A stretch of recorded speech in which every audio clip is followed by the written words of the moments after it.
And what's up, everybody? We're back for episode number 4 of the Talkin' NASCAR podcast. I am back with Hitmaster and Jackson.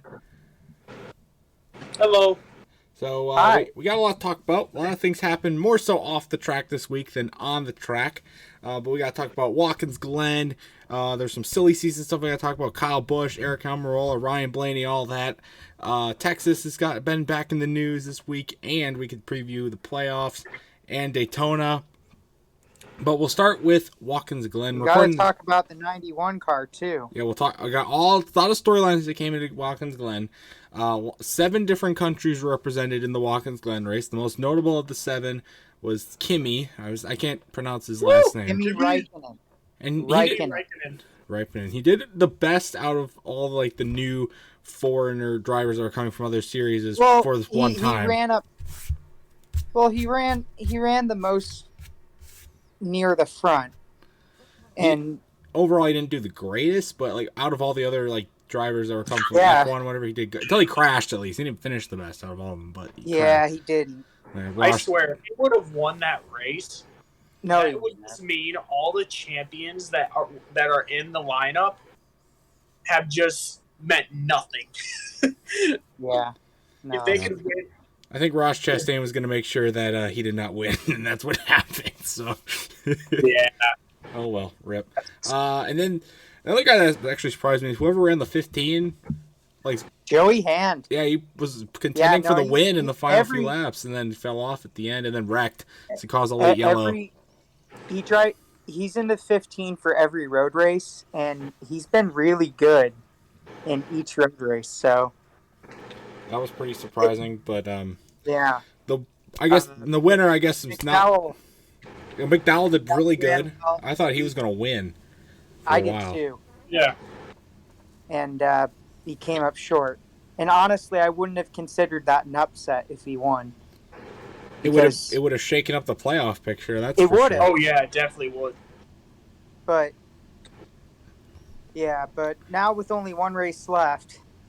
And Blaney and Truex basically... Well, the Watkins Glen, with no new winner at Watkins Glen, Kurt Busch is officially locked into the playoffs. He was not officially locked in until the Glen.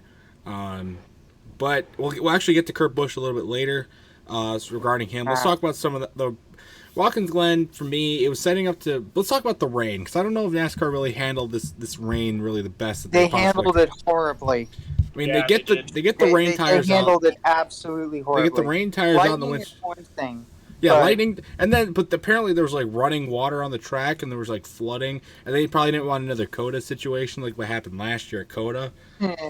But it didn't look that bad to me. I think they could have gotten it in, especially with Watkins Glen, especially with the rain stopping pretty early on in the race. Whereas at COTA, it was raining throughout the entire race, so that was a little bit different situation too. And it's not highest speed.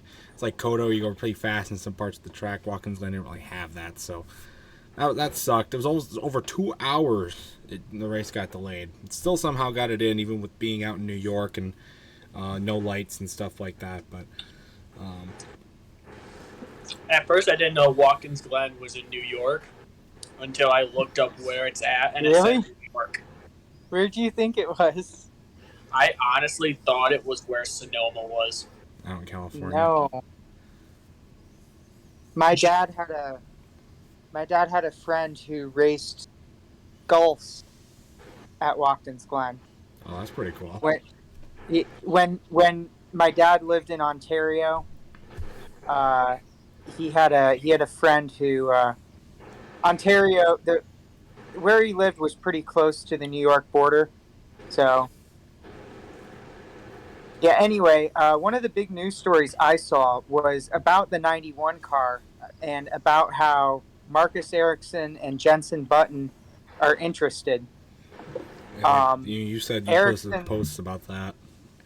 Yeah, Ericsson was the Indy 500 winner this year, and Jenson Button is another F1 world champion. So that could be pretty interesting. It would be pretty interesting if somebody else raced the 91 next year. Yeah. 3-car team, geez. I can't believe if Trackhouse becomes a 3-car team. I mean, they have the success to show for it. I mean, their two primary cars have won a race this year. Ross Chastain's second in the points. And Suarez is not a slouch. No, Suarez has been doing pretty good too. Not as good as Chastain, but he's still been doing pretty good compared to his previous season, especially with running Joe Gibbs. He's been so much better. Suarez is doing okay, better than Chastain. I mean, we have a new thing called the Chastain. Well, Chastain needs to Chastain's gonna, I don't think he's gonna win the title, but if he wasn't so aggressive, I think he'd still have a good shot. But I think Chastain could go to the Final Four. I think Suarez could go as far as the 8. But that's about it. Yeah, we'll make sure in next week's episode to do a full breakdown of each of the playoff drivers after Daytona next week, and everything like that. But after the rain fiasco, Glenn starts up, and I thought it was going to be a lot like Road America. There was only the stage cautions at first, pretty spread out racing. I mean, there was good racing. We had some drivers that we don't see up front very often going up front, so at least it was cool to see that. But then eventually, later in the race, then the cautions start flying. Chase Elliott and Kyle Larson were running away with it at the end. And then, Larson stirs up the pot again and sends Elliott sliding in turn 1. I'm going to say right now, I'm not mad about the move. Everybody does it at Watkins Glen. I'm not mad about it. It's not like the Auto Club move where you punt him in the wall.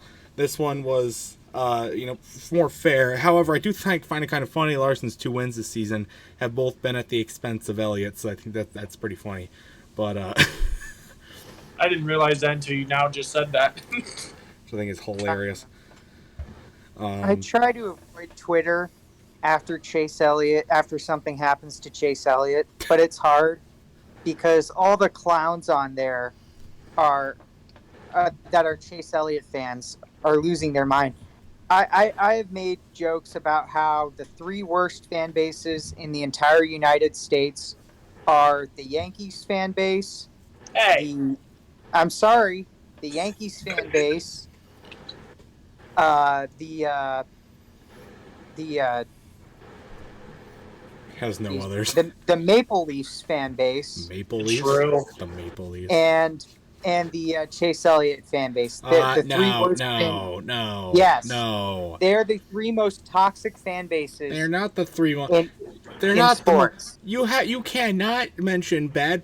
You cannot mention mean sports fan bases without mentioning the Pittsburgh Steelers. First of all. Oh, that's Second true. of all. No, people are not mad. People are not mad about this. Like, I read so many comments on social media. People are not mad about this. It's the anti. People are mad about this.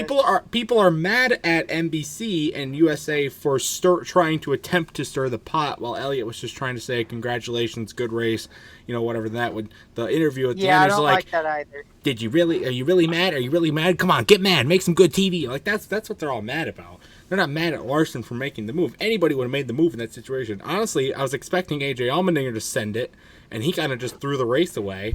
So, I mean, the whole point of that 16 car this year has been trophy hunting. So I'm a bit surprised he didn't try to hunt for it. Whatever. Anyway, speaking of that Jackson, 16 car, let Nestor say something for a second. See, I'm not mad that Kyle Larson made that move. It's that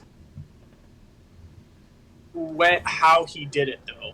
If it was like on a final lap of a final corner, I could just be happy with either one. I mean, yeah, I'm happy that Hendrick won the race, but he did it the worst possible time, the worst possible way. I was just hoping for an exciting. It didn't look intentional. No, it wasn't intentional. He locked up the brakes. It's going for the win, that kind of situation. But if nothing's really going to come out of this, I don't think nothing came out of it after Auto Club. This one was less severe than Auto Club. I don't think anything's going to come out of it. If Chase goes after Larson in the playoffs, it will probably be because of something else, or because Larson mocked him or did something off track to persuade that. I don't think there's going to be any repercussions because Chase Elliott thinks we're going to Bristol.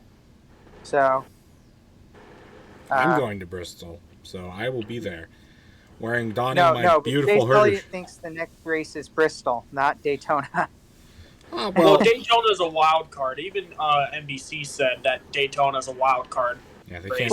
can't. They can't shut up. They can't shut up about Daytona. Like, move aside the last 3 races. Let's just keep talking about Daytona for a month. Yeah. Anyway. We'll get to Daytona a little bit later. But overall, I mean, this was a below average Watkins Glen race, I think. Yeah. And that's not necessarily all because of the drivers themselves. I mean, the rain and the tires and that kind of thing. And the new car.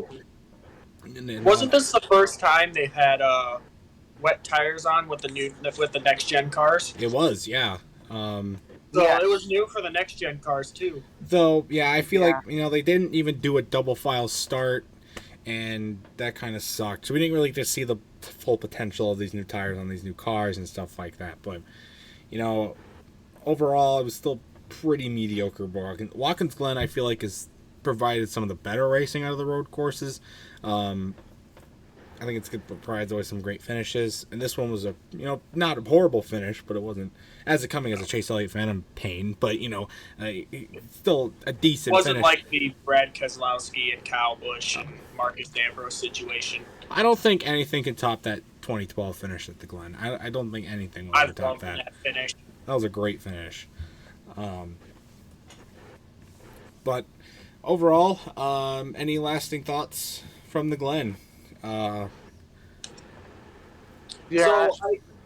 I found out on Reddit, I guess, I don't know if this is actually true stories, but that Denny Hamlin brought a drunk fan to his house, or not to his house, but to their house, I guess. This was on Reddit, so I don't know if this is actually true. Probably not. That'd be funny if it was. Hamlin's trying to get all his PR points back after poking out. Yeah. I saw. Well, yeah, Watkins Glen was kind of disappointing, but honestly, any race after 2012 will be disappointing. Yeah. I mean, 2013 and 14 were both really good, I thought. Well, 2014 was great. 2014 especially. 2012 was... 15 was pretty good finish as well. 16 was okay. 17, 18, 19, 20. Well, actually, 20. It was 2018. They didn't race in 2020. 2018 was it? I think maybe that was the one. That was really. 2018 was the one where the worst fan base was solidified. No, then that was 2017 where Truex dumped himself at the end to give it to Brad Keselowski. And then 2018 was Chase Elliott winning, which, overall it was an all right finish. I mean, I was still better than something. 2018 was all right. 2020 didn't race. Last year was, whatever. And this year was, whatever. Same thing. I just realized that. You said 2018 Truex basically gave it away. And 2019, wasn't it Truex that was second place from Chase Elliott? I think that was 2018. Truex ran out of gas, allowing Elliott to run away with the win. That's what happened. Oh, I could have swore there was 2 seasons in a row where Truex just blew it. Speaking of Truex, though, he and Blaney didn't really have spectacular days. Blaney was definitely as far as like the playoff picture goes, Blaney didn't have a spectacular car. Truex had a pretty bad car, all things considered. He kind of rallied together at the end. I don't think there was too much of a change in the point differential between them. No, it's still pretty close. Because I know Blaney ran in the top 10 for a good amount of points of the day. I think he got some stage points. Truex didn't get any stage points, but I think Truex is actually rallying towards the top 10 later in the race. But I think a late caution came out and he pitted, and he and Blaney finished relatively close to each other. So I think Blaney gained a few points, but not a whole lot. So Watkins Glen did not really shake up the playoff picture at all. We'll talk about a little bit more at that later in the podcast. But we can put Watkins Glen in the books unless anybody else got anything to say about it. No. Alrighty. We got some off-track stuff to talk about. We got some silly season stuff to talk about. Some big things. We'll touch on a small one first. Ryan Blaney signed a contract extension with Penske, staying the number 12 car. I think it was a 5-year extension, if I remember correctly. So that happened. And that really has to do with the fact that Penske doesn't really have anyone in the pipeline. That's true. I mean, there was a rumor last year that Scott McLaughlin, who's one of their IndyCar drivers, might go to NASCAR because he raced in Australian NASCAR. So before Indy, I can see why they done it, but I'm not a huge Ryan Blaney fan, but I can see why they did it. So I like Blaney. I mean, they don't have anybody else. I mean, other than Right. They don't. Logano, they don't have nobody. That's true. They have Cindric, Logano, and Blaney. That's it. Brad Keselowski was probably their only guy that they had with Joey Logano on their side, and then Ryan Blaney came in. Then Brad Keselowski left because Brad Keselowski's like, nah, I don't want none of that. That ended up being a very questionable move right now. Well, I think for as his wallet goes, it's been a great decision. But as far as his on-track, performances, they have not been that great. That's true. He did go to Roush, so that's probably why. Yeah, that too. But yeah, that was a small one to touch on. Let's get to Eric Almirola made a surprising announcement that he is. No, it hasn't been confirmed. Well, he made we'll say he hinted at that he wants to unretire and come back in the 10 car for 2023. Remember, I actually forgot that he was retiring until this was announced because he has been so irrelevant. I did too. He was so irrelevant this year, and nobody's been talking about him. His performance this year, frankly, has been meh. So it I mean, I don't know. I'm not surprised he wants to unretire because he's pretty young. He's been in the he's been in the Cup Series at least part time. This is his 16th part time or full time season in Cup. So he's been around for a long time. He has. So, and he's got children, and you got to think about that. But he doesn't want to have another Ryan Newman. Well, he never puts himself in a position to have another Ryan Newman, so, but block. I mean, I don't know. Maybe, again, SHR didn't really have anybody in the pipeline, I don't think, either. So they have Riley Herbst, too.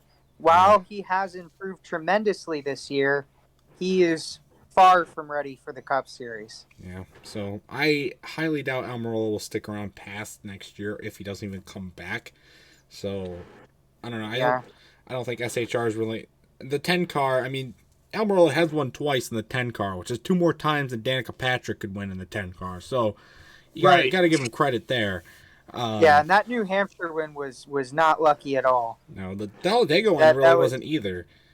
His win in the Talladega one was a freight train race. Yeah, but he didn't luck out from a big wreck or rain delay. He lucked out from Kurt Busch running out of gas. Well, that's true, but 24 when he won Daytona in 2014, that was because of a big crash and then the rain delay shortly after. Rain.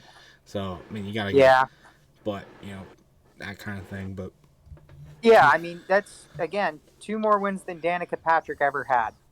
So gotta give him credit there. So absolutely. We'll get to a little bit more significance on his unretirement here in a minute because we're going to talk about Kyle Busch, and people are pretty tired about hearing about Kyle Busch, but his contract debacle with Joe Gibbs or who he's going to go to. SHR was kind of thrown out because of one, they want to keep Cole Custer in the 41 and Almirola coming back in the 10. So that's pretty much out of the question. I think RCR was kind of on the table up until recently as well. I sincerely doubt that. Remember the Hold My Watch incident in 2011?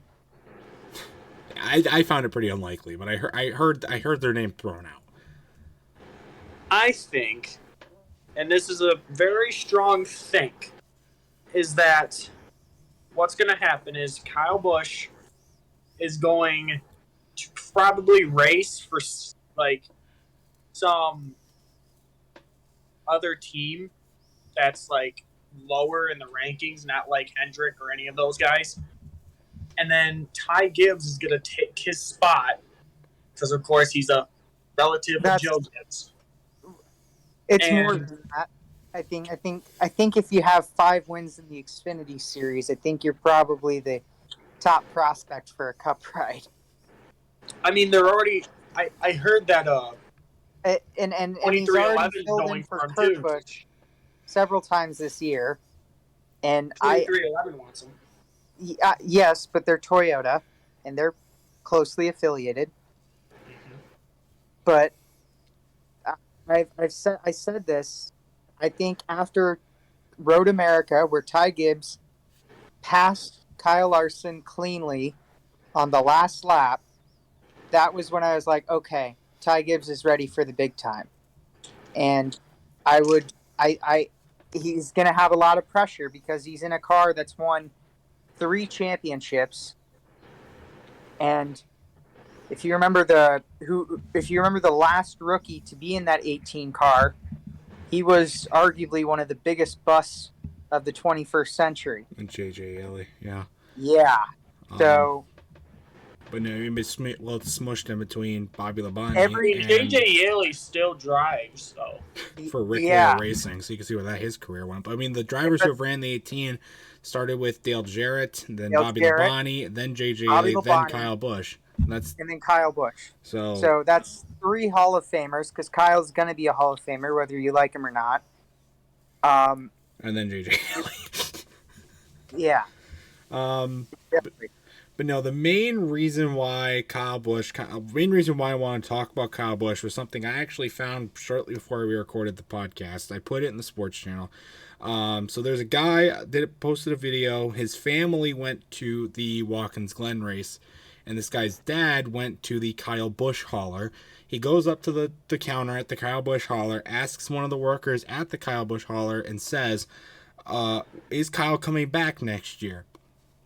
And here's what this guy's response was.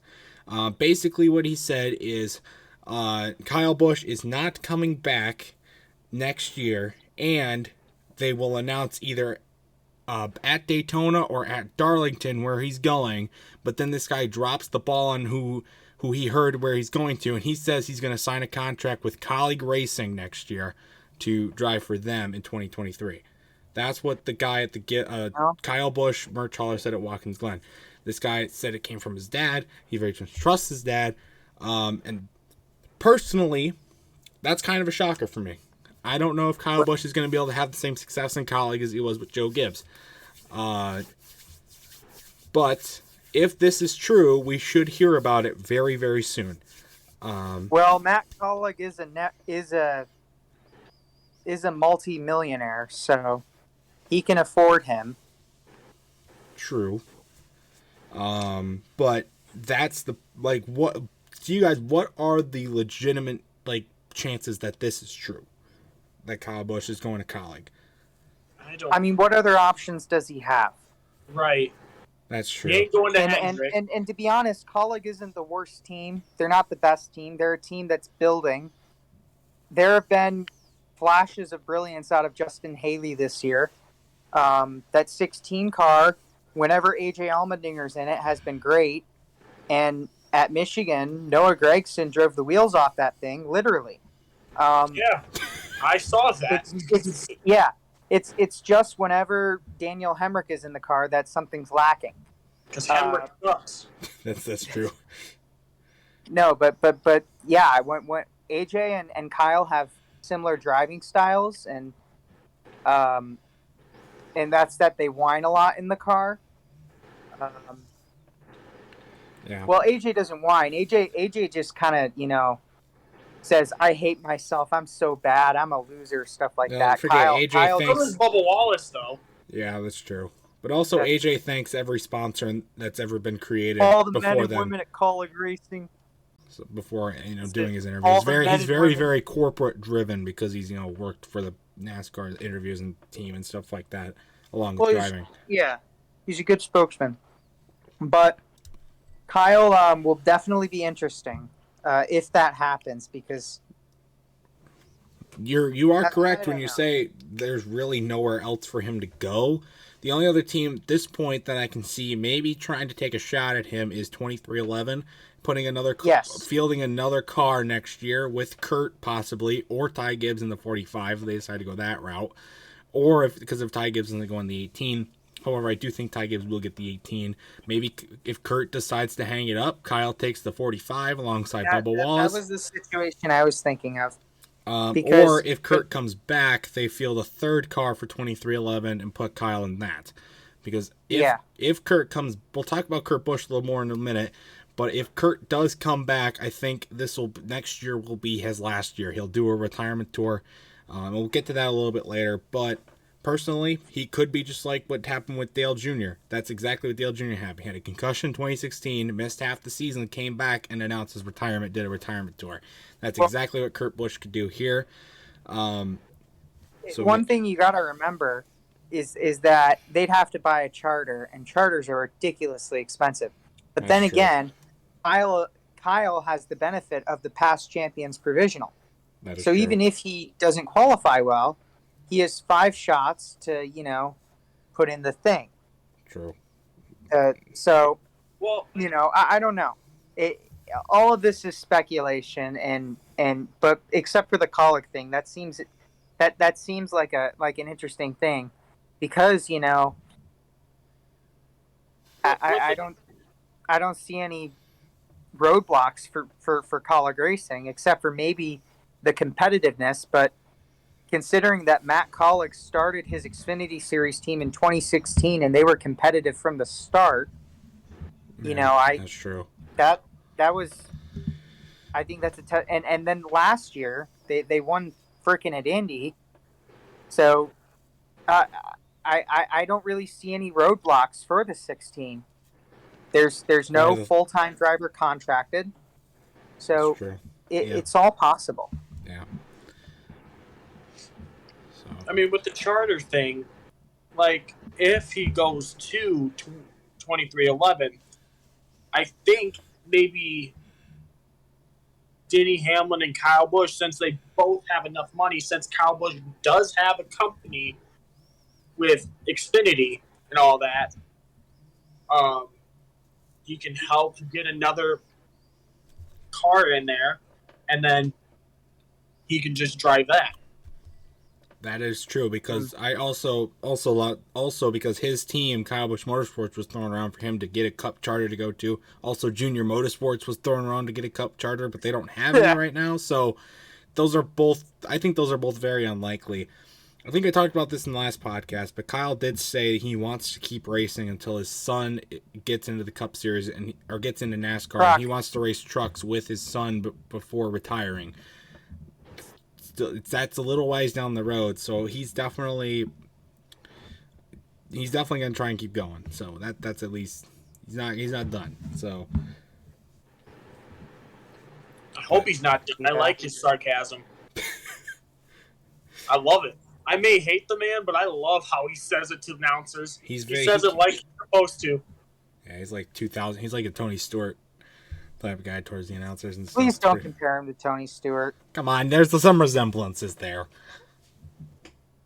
A little bit. I'd say a little bit. Not they're different, but they're not completely different, But like we said, this is all speculation. If there is nothing announced by Daytona or Darlington, we can call bluff on that guy's statement. But if there is still nothing said by Bristol, I will make sure to ask the guy at the Kyle Busch hauler, ask him what's going on with Kyle if nothing has happened. But I think we can take this guy's statement pretty legitimately, and we expect to hear something. Talk about it probably either next week's episode or the week after that, because Daytona and Darlington are the next 2 races. So hopefully you get some updates about that, because I'm kind of tired of hearing about Kyle Busch right now. Yep. So let's get that out of the way. But yep. All right, then move on to his brother Kurt.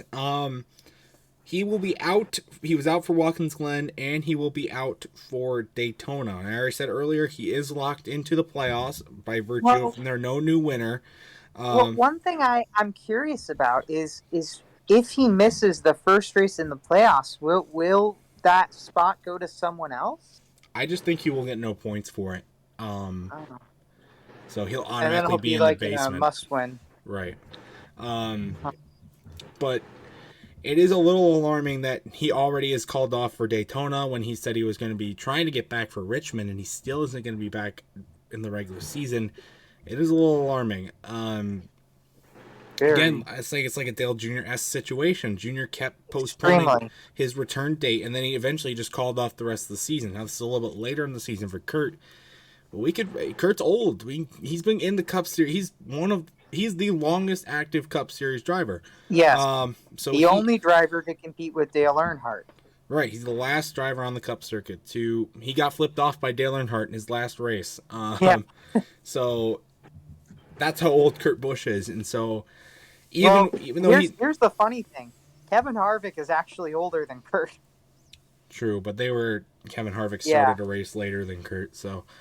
But Kurt's was doing okay before. He had the win, and he was he's in the playoffs, obviously. So and here's the thing, I don't think Kurt has ever had a history of being injured in the sport, whereas Dale Jr. has had a long history of getting a concussions, dating back to 2002.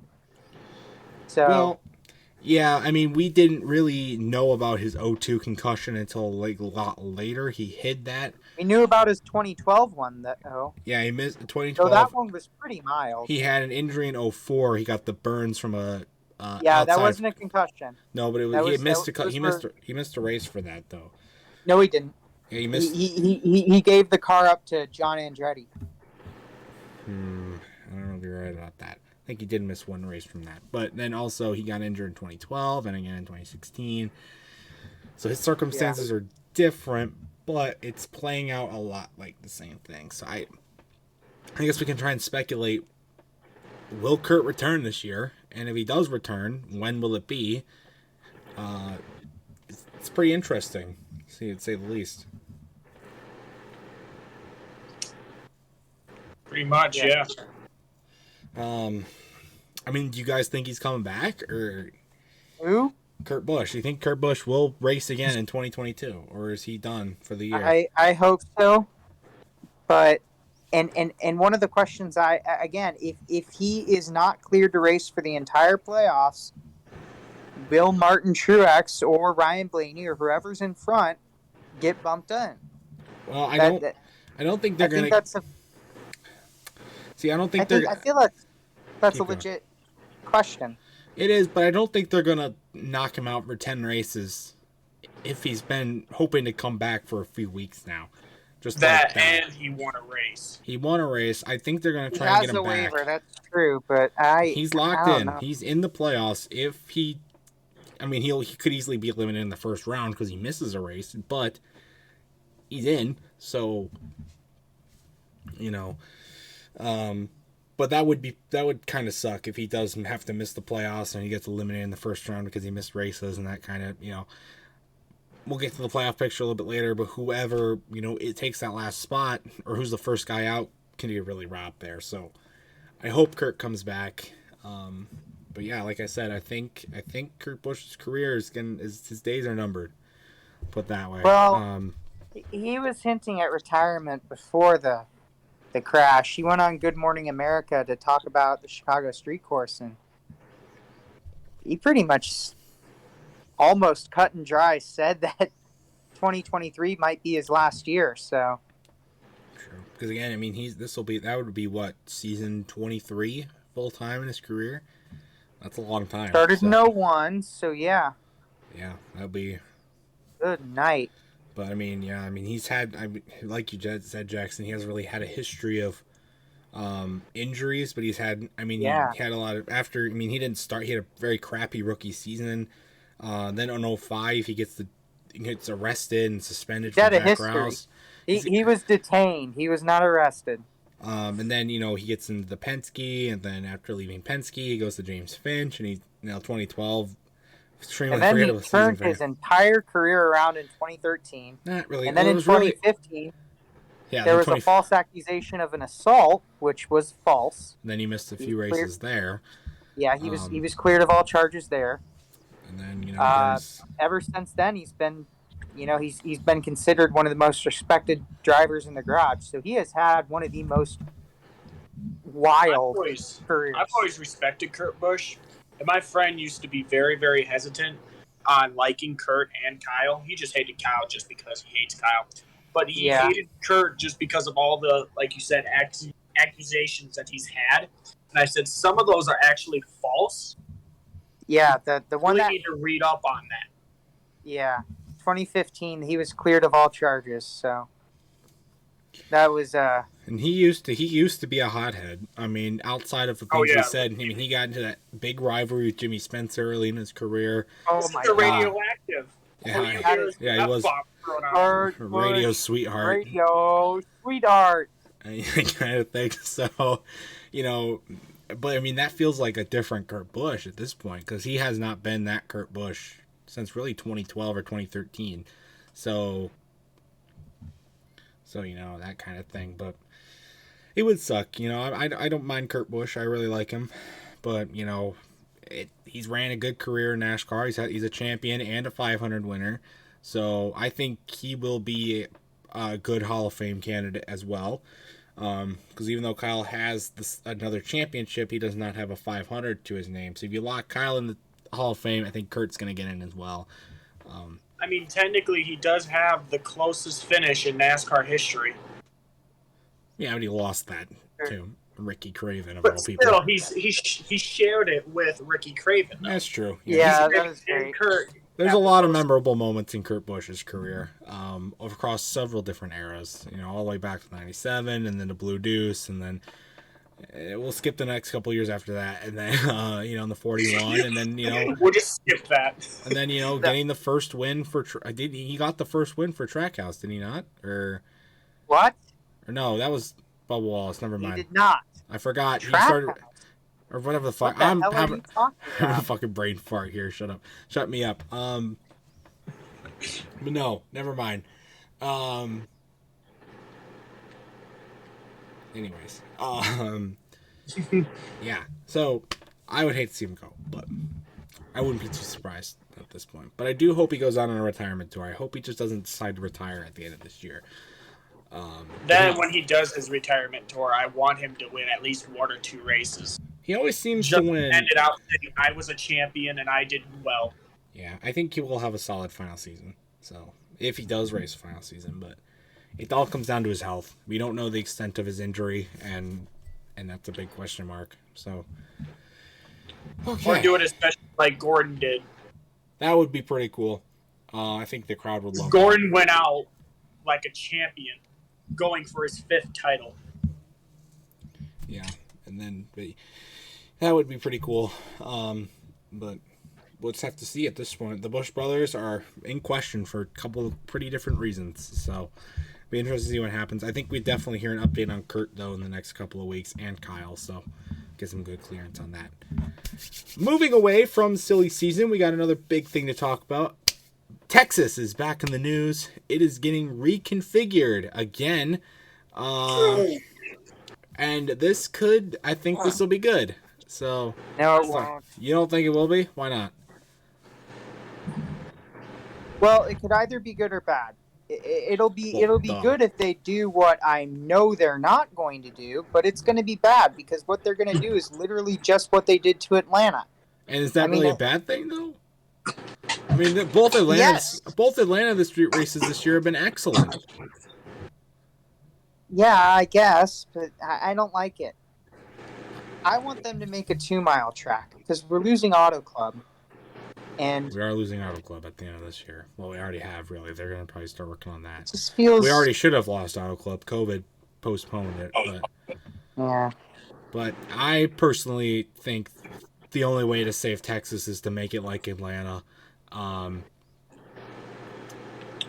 because, they can't bring back I don't think they're going to go back to what it was before the 2017 reconfiguration. So, what are they going to do? Are they going to make it a Homestead style track? Or are they going to make it a freaking whole new surface? Like, they have to pretty much Atlanta the thing. And I think it'll do well for it. Maybe draw the crowds back. We'll see. But to be honest, I just want Texas to be good. I want the Texas that you see side by side battles to the finish line on when you go into 3 and 4. I want the fans to get excited, not like, oh, I hate this track and this track needs to be demolished and not even be a track. Like, I want Texas to be fun and exciting. Yeah, and Atlanta-inning it. I don't know how to word that, but making it like Atlanta would fix that. Definitely. I don't know. Jackson? What are your thoughts on it? What do you think? Well, I don't know. In the past decade or so, Texas is I don't know. Honestly, ever since Texas debuted in '97, it's been considered somewhat of a joke. '97, its debut was so awful. If you remember, water seeped through into the track. There was crashes. It was a wreck fest, and it wasn't like a '98 wasn't much better either. It wasn't like a short track wreck fest or even frankly a Daytona or Talladega wreck fest. It was just a shit show. In fact, if I remember correctly, Jeff Burton won in a wrecked car. So I'll have to fact check you on that one, but yeah, I know they had some issues they had to work out for that, and then they've tried to fix it for '98, and it didn't go much better there. Actually, it did. There was still a big wreck on the first lap in '98, and so that's true. But then after '98, it got better. I think we saw, especially in like the late 2000s, early 2010s, we saw some really good racing there. I think its last really big moment of glory was really 2014, the fall race. For Jeff Gordon fans, all the wrong reasons. But I mean, 2015, 2016 were pretty uninspiring, and then you get the reconfiguration, and we have just gotten the shit show that we have now. So it's Atlanta or bust at this point for them. So I mean, Jackson, do you have any other? I mean, they could reconfigure like Auto Club, like they're doing with Auto Club. That might fix it too. I want that to happen, but unfortunately, Roger Penske's not in charge of it, and Penske was in charge of the construction for Michigan and Auto Club, and he's not. So. I mean, like turning it into what they're doing with Auto Club, like making a shorter track. No, stop building new short tracks. There are billions of short tracks in the U.S. and Canada. I'm not saying I support that decision, but I'm saying that's another route that they could take if they don't want it to be a huge track anymore. Because they just don't see that working out. Because, I mean, that facility costs so much money, especially when it's built and all the investments. Texas is a monster of a speedway. They paid too much just for the Jumbotron alone. That's true. There's a whole like hotel on site, and the track is absolutely massive, and it just doesn't have the fans to support it anymore. So yeah, it's do or die time for the Texas Motor Speedway. So I hope it's good, but we'll see. Well, we'll see. But any other big news you guys got before we talk about playoffs in Daytona? Here? Let me check. Let me check 1 second. Not even at the 45-minute mark, so we got some time to kill here. Yeah. Justin Marks said that the Project 91 car will run up 6 to 8 races next year. It's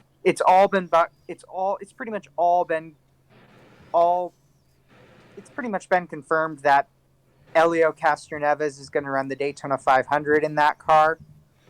That'd be interesting. That sounds awesome. And again, like I said previously, Marcus Ericsson and Jensen Button are interested. So this is great for this 91 car is amazing for the sport. It's very good. It's very important, and it's really going to help the sport reach more international viewers because their drivers, their favorite drivers, are going to be racing again. Kind of like what happened in 2007 when Montoya came over. He brought a lot of European and South American attention to NASCAR. And then True. in 2008, when a lot of other drivers came over, it kind of ruined it. But yeah, that's the only thing I see in my notes. So I forgot to mention this when we talked about Watkins Glen, but to me, for a long time, Watkins Glen has always been the race of the year, where a lot of road course ringers from like even F1, IndyCar, or really just NASCAR drivers that only want to run the road courses, they'll always seem to run Watkins Glen specifically. They sometimes will do Sonoma. That's because it is a driver's track, man. It is it's not technical, but it's like everything you want in a track it has. And it's very historic. Formula One ran there for a long time in the 50s, 60s, and 70s. And it's a historic track. It's a driver's track, and it's a fun track. If you ask any driver what the first thing they think of Watkins Glen is, they would probably tell you it's really fun. It has been historically fun track, and because you think no, I mean like just fun to drive on. Oh, I bet it looks like a very fun track to drive on. I drive on it in NASCAR video games. It's a very fun track to drive on. I love that track, and there's so many awesome fun elements to it, and stuff like that. I produced a lot of good finishes, some big wrecks. Todd Gilliland with a good race. We did forget to talk about Todd Gilliland because he got stage points and was running up front until he had a mechanical failure. Took him out late in the race. He's had some flashes this year as well. We always seem to see him pop up in some ports into the races and then just kind of fade back. I don't know if there's really any future with that, but kind of cool little thing there. But we did see a lot of drivers really show up that hadn't really showed up, and I would have loved to see Michael McDowell up front for the win. I think he just kind of used up his stuff. Oh well, kind of like with Eric Almirola, I think we'll see Michael McDowell if the performance doesn't really increase, or he starts to have some bad wrecks, or something happens outside of NASCAR for him. I think we might see him start to consider retirement soon. He's ran in NASCAR almost as long as Almirola has, with much worse equipment and bigger wrecks and stuff like that. He could retire saying he's a Daytona 500 champion. That is true, and I think that lifted a lot of weight off his shoulders. I think getting that win, so not everybody knows about him just for the Texas flip. So that was really good. I like Michael McDowell. I think he's a very, very good driver. I don't think he's a very good driver. This year, he has just killed it. If it weren't for that penalty, he'd be, I think, like 19th in points. He has just been phenomenal. He has 10 top 10s. I mean, that's more than a lot of drivers in front of him. That is true. So, that is true. Again, a driver that is going to be he's going to be a threat at Daytona, and do not be surprised if he spoils and gets that win. Well, let's move right into that. Game Master, you got something to say? What was it? You guys about to say something. Oh. I'm just saying that Michael McDowell might actually, like you said, will win this. We'll probably win Daytona.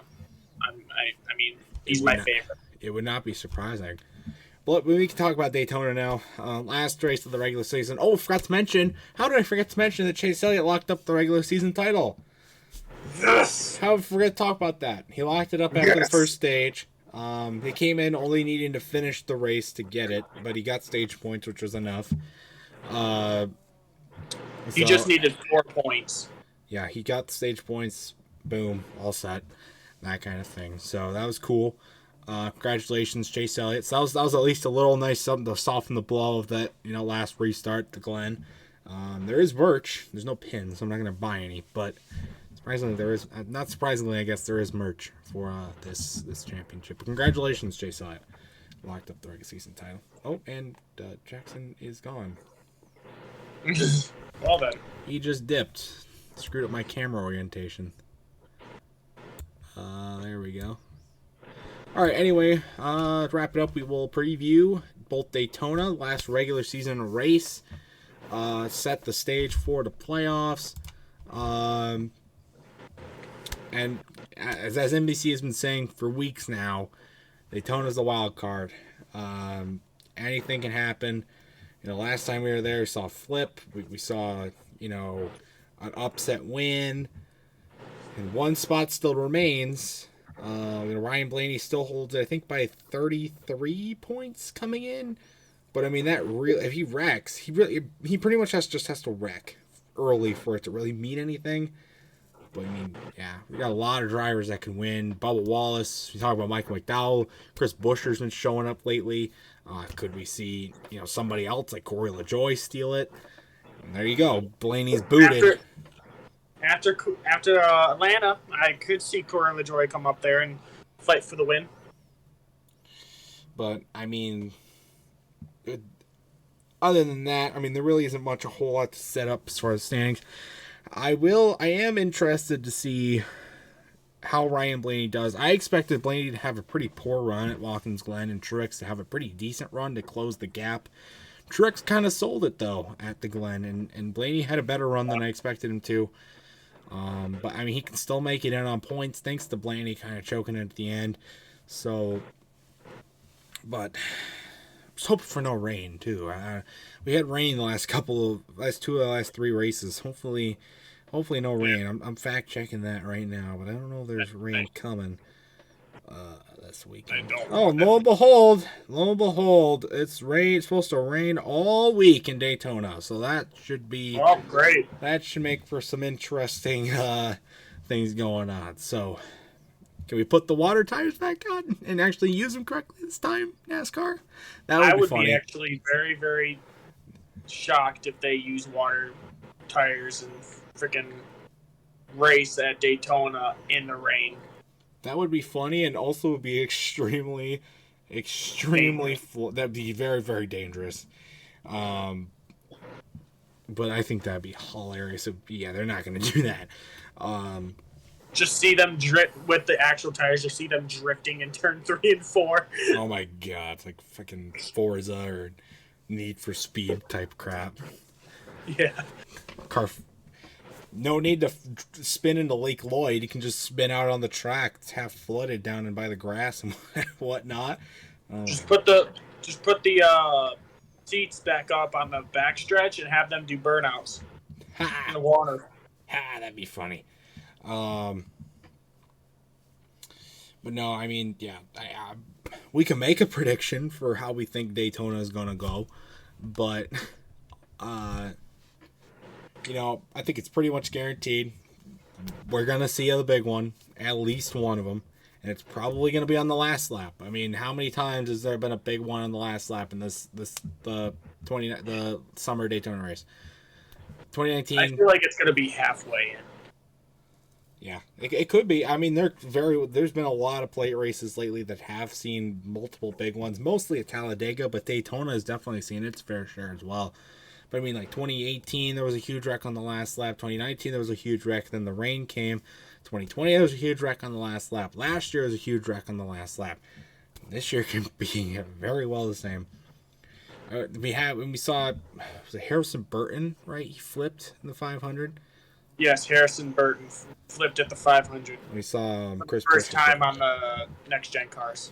Yeah, that was wild. So we'll see if we see anything of that. Maybe, I mean, they fixed the tire situation since the last time they were in Daytona as well. We'll see if that has any impact. Because there's a lot of drivers that spun in the 500, and then there's tires just didn't support it, so they're out of the race just because of a spin. See if that has any effect this time around. But who do we think's getting in this final spot? Do we think Blaney's going to hold it up, or do we think somebody's going to take it? I think when they have that big one, I feel like I want it to happen so bad, but I want it to be Ryan Blaney and Martin Truex first and second while they're wrecking in the backstretch coming to the line. That would be funny. That would be end awesome too. The regular season, off with a bang. Just have a photo finish to see who gets the final spot. That would be crazy. That would be absolutely insane. It seems like every time there's one of these like big wrecks on these restrictor plate tracks and like on the final lap, Ryan Blaney always seems to find a way to just sneak through and win the thing. That or Denny Hamlin. Yeah. More so Ryan Blaney. I think Denny Hamlin will be the reason the wreck happened at this point, or Ross Chastain, one of the two. Get Chastain. And then, Truex comes in. Again, I said I expected him to have a better run at the Glen than he actually did and close the gap because he's not won a super speedway race ever. So, he needs, and, comes in a all but must win scenario. Odds are not good for him. So he either needs Blaney to wreck out on like lap 3 or he needs to go out there and defy the odds and win the thing. And like I said, it might not even matter. Blaney could wreck lap 3, and then you see Corey LaJoie come in and steal the win, or Chris Busch come in, or Bubba Wallace, or Mike McDowell, or any of these guys. I'd love to say I can make an official prediction, but for how this race is going to go.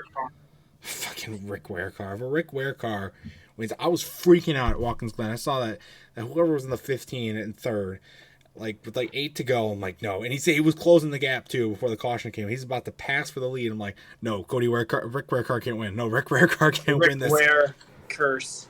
And then he ended up wrecking, so it didn't matter. You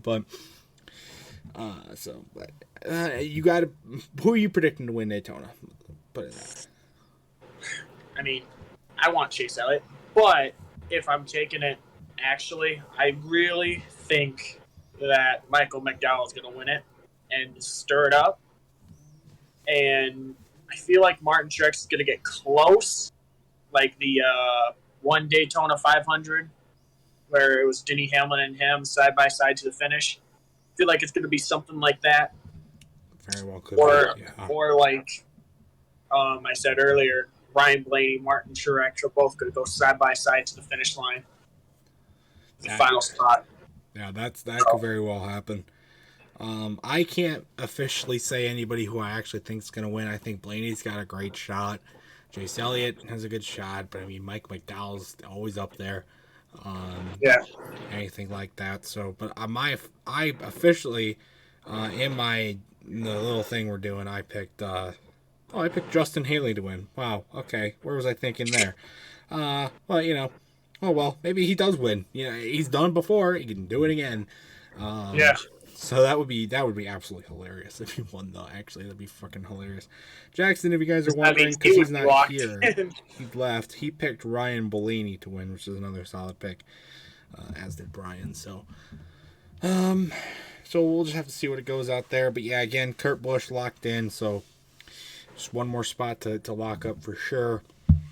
And we don't know what will happen with Kurt Busch personally, so we'll just have to see what it goes. But hey, what if Ty Gibbs wins it? Freaking Ty. Well, Ty Gibbs wins, then maybe he takes Kurt's spot because they can't run 2 identical 45 cars for different drivers if Kurt comes back.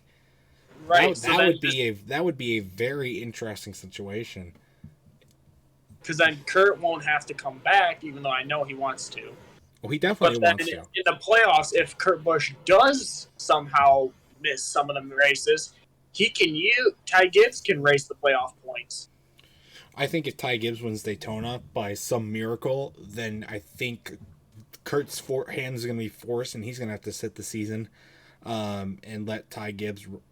But actually, though, the thing is, would Ty Gibbs, because you have to be like a certain part in the regular point standings to even be locked into the playoffs if you win. I think top 30, I think it was. Does Ty Gibbs have?